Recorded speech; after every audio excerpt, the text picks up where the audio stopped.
As you can see, our ceiling from a carpentry aspect is finished. We got the lighting board, the speakers board, and we're ready for the next stage of this project. All of this molding we got from Kuiken Brothers. It's their Coffered number 6, which you can look up on their website, so we didn't design this. But the goal for this video for me is to give you a basic understanding of this entire process. I don't want to get into all the details and all the nuances of the installation because I think a lot of times those are project specific. And my goal is for you to have enough confidence to go into a job that you could apply a lot of techniques and approach that we took here and do any sort of coffered ceiling or any sort of detailed trim on a ceiling.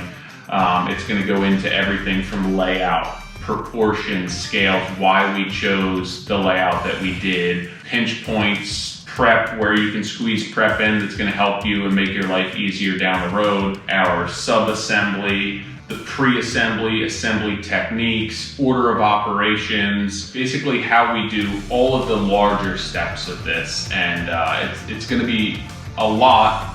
This entire thing was filmed and it's going to be shrunk down into a relatively short video.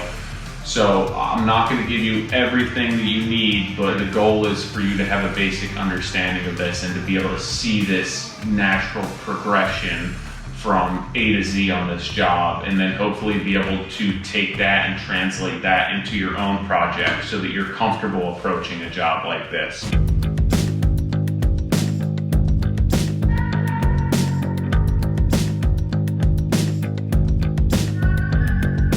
So we have all of our blocking for the ceiling we'll put up tomorrow, but we have all this mid-span.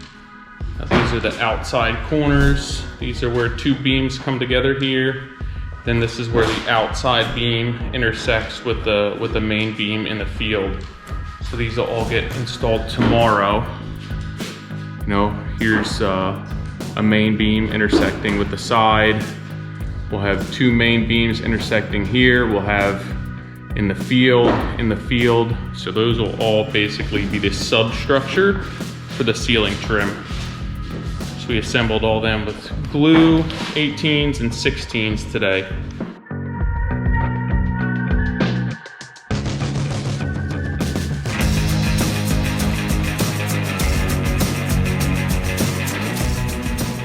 So here's how we're attaching our blocking. So this is one of the mid-span supports. So this will be where two of the main beams come together, which we'll put on this grid mark here.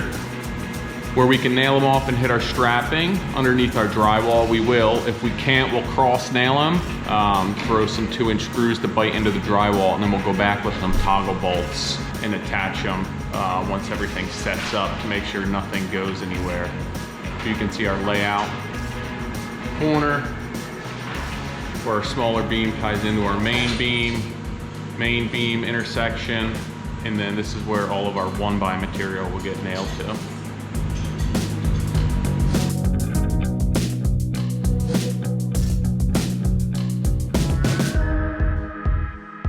So we're set up to start installing all the beam bottoms, or finish installing all the beam bottoms.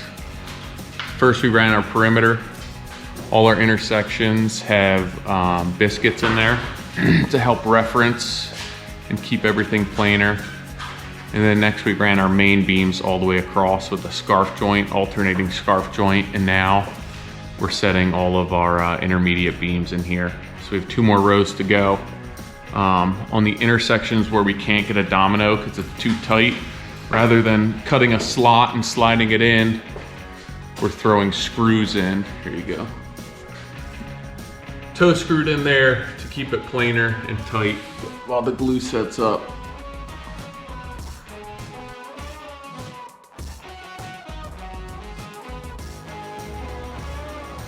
Here we are, end of day 2. All our flats are up for all of our beams. We have everything nailed off, glued, screwed. We did a first round of filler and a quick light sand. Tomorrow I'm gonna go through and really do the bulk sanding, the heavy sanding on this, so that once we get the insides of our boxes up, those soffits, I don't have to fight with my sander hitting the edges banging anything up. So we'll tune all them tomorrow. And what we did at the end of the day is we measured every box here, all four corners, and then I wrote them down over here.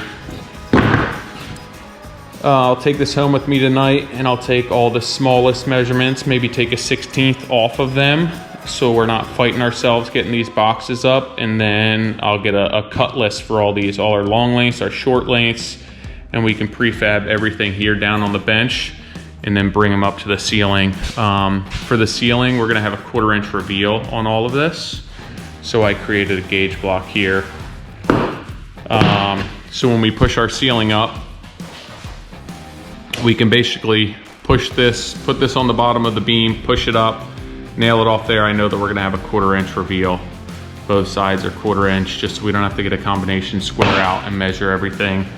Dumb stuff like that will end up saving time on a 500 square foot room. Even this, you know, we had to mark all the centers of our beams for our biscuits. So I just created a stupid gauge block here that I can hang on the edge of a board like this. And then, I don't have a pencil on me. Here's a marker. And then I have a center mark. So I don't have to pull my tape out, makes it nice and easy. I built this up here. So when we assemble all of our outside corners, we have a square edge to wrap and nail everything off.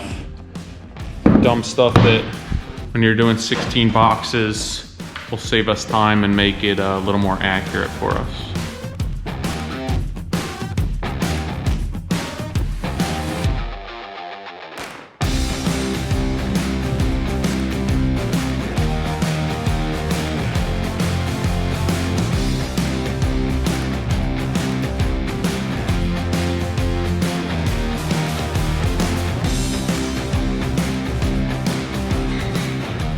Finally done sanding. My shoulders hurt.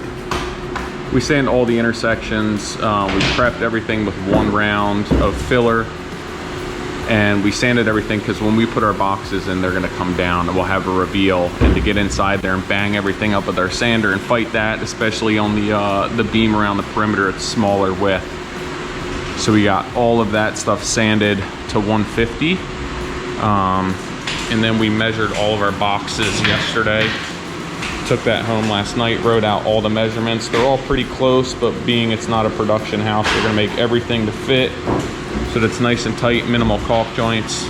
Ryan batch cut everything this morning, marked out our long, our short lengths, and then we're assembling them like this.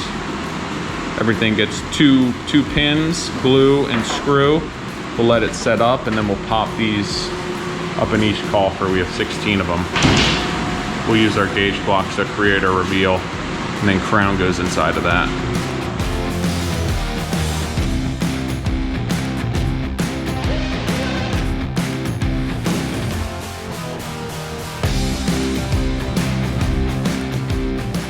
All right, you can see we have all the beams trimmed out. We have the bottoms of the beams trimmed out. We sanded them today. We pre-built all of the interior, all the soffits on the bench. We make them a little bit small so we don't have to fight getting them up. And then we put them up. We use that gauge block that I showed you to set that 1/4 inch reveal everywhere. And then we nail them off. The tops I can hit with 16s into our plywood bracing. And then I use 18s down where I'm going into the flat spot of the beams. So next up, we got to cover all that nasty drywall. So I have Ryan breaking down 1/4 inch MDF, which will glue and tack up with 18s sparingly. And then inside of them, to cover that transition, is our molding here, which I started pre-assembling this right now. It's a crown molding, but you can flip to change to be a support molding. So I glue these, I'll pinch them together, and then I'll take some 23 gauge pins and I'll just cross nail in there just to keep them from spinning while they're setting up, because it's such a tiny molding. It's not a super strong glue joint. So I'll pre-assemble all these. We have 16 of them, and then tomorrow Like I said, MDF goes up first, and then these will go up, and we'll be able to nail them off to our soffit in here, and then up into all of our strapping on our ceiling. Here we go, cut station. So this is that molding that we're using up on the ceiling. This would be a standard crown, where it's a terminating molding here, which is, I believe, Cyma recta. And then this is how we're using it as a supporting molding. So it's Cyma reversa. This turns up towards the ceiling. It's a Kuiken Brothers molding. But I set up this cut table so we don't have to cut this flat. I can put this in, set at our spring angle.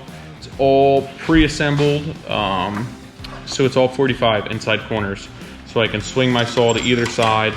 I can make a mark on the back of that molding and then just line it up with right where the blade comes through, where the kerf is on the blade. Sorry, that's better. So it's pretty repeatable, it's quick, it's accurate, and then all my moldings are fit tight.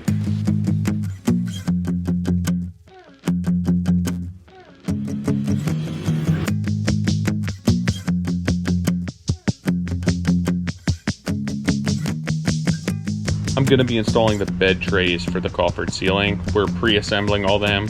I'm actually working outside, because Ryan's inside. I don't have room. I needed over a 5-foot work area. The table's only 4 feet, so not ideal to be working on my hands and knees, but it is easier for me to do this way. Holly's tired. So I'm gonna set this up and I'll show you how we do it. And then once I get one glued up, I'll kind of go into it in more detail. So like I just showed you, I'm gonna pre-assemble these. I make L's and then join the 2 sides of the L. I'm not a production trim carpenter. I don't have a ton of clamps, so I'm working with 12 of these that I've had for a long time, as you can tell. A little bit rusty. But I'm pre-assembling them, and then I'm pinning them from the back so that I can pull a clamp off the back of one and then do my next one. I don't have 16 that I would need for 2 boxes at a time.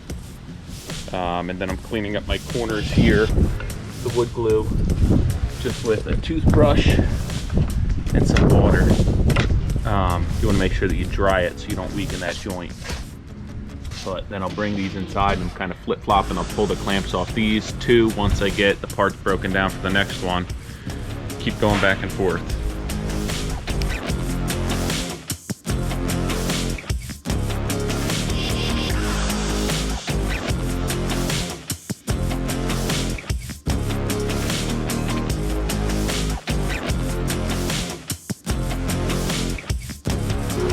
Here we go, last one. I don't know what's taking me so long.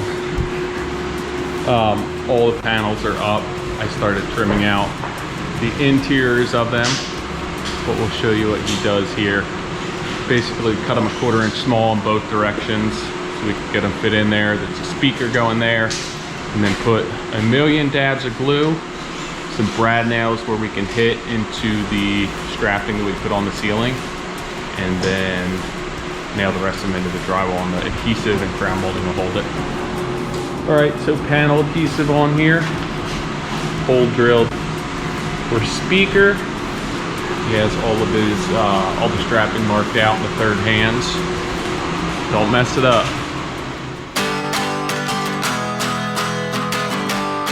Prop it up. Center it where the hole is, tack it with 18s. On there Friday. We have all of our crown trays assembled, ready to go. Soffits are in, fascias are in, all the paneling's in. Ryan got the paneling in today. And I started putting up some of those crown trays, which I have fit pretty tight.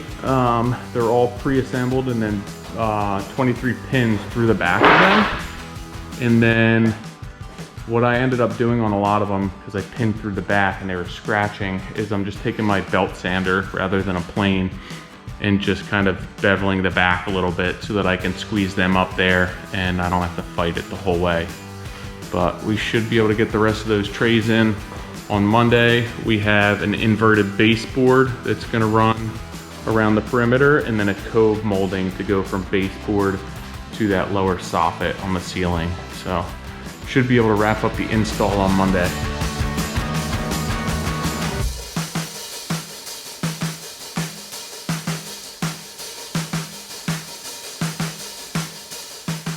Next up, we're gonna put that inverted baseboard up.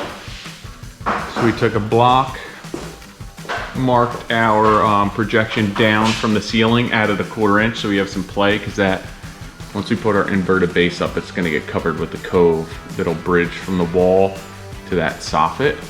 So we mark down in the corners, give ourselves a little bit of play so it's not too tight to that, and then we're going around marking all of our wall studs. So we'll get that installed, nail it off, cope the corners, scarf on the long runs, and then our cove goes up.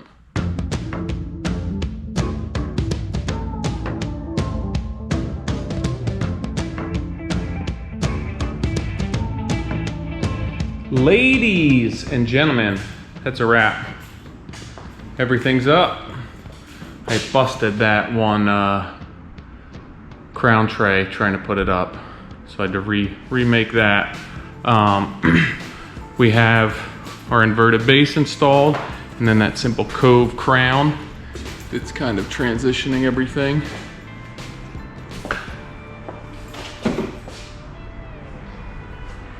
Tying it into our soffit. So we have speakers going here, which unfortunately here we couldn't center because we have web joists in the ceiling. So we cut out our bridging. We got them close to center, as close as possible. Be white speakers. Centered this way. These ones we were able to get centered because our framing was not in the way. We're gonna have a light here, same thing there and there. Ceiling fan, and then a row of lights right down the center here. So that's it. We ended up laying this coffer out a little bit different. If you notice, these outsides are bigger than the insides, because what we wanted to do, I kind of looked at it like wainscoting, where I walk into this room and this door, I have a center over a window, and this beam is centered over this window. So that dictated our sizing, rather than when you walk in having these kind of cut into the side of the window some. There's not really a right or a wrong, it's just how I chose to do it. I did the same thing over here. So these windows aren't actually centered in the room. I took our beam and I centered that between the windows. And then I centered this beam over this window, and this beam over this window. So everything's a little bit off, everything's a different size, but for me, where those beams are located is more critical than having our coffers the same size. I think that, you know, being that you're either gonna walk into the room from this door here or from this door here, that was more critical as far as balancing this space than anything else to me. Again, no right or wrong. I just kind of did it, you know, if we were doing wainscoting, it'd be the same thing. I'd be balancing it on the windows, not necessarily just on the width of the room. We also, when we centered this way, we have our split unit centered here too. So everything's pretty much balanced. If this works out, we might make more videos like this. Hopefully you enjoy it and you can at least take something away from this. I don't know everything. This is how I do this job. There's probably better ways to do this. I borrowed techniques from guys like Gary Katz, who have perfected processes like this. I'm still learning. Definitely not the best at this, but this is how we did it this time. There's things I change next time, things I do the same, but I feel like that's just part of our job every day. So hopefully this helped you. Enjoy it. Let me know what you think. Thank you.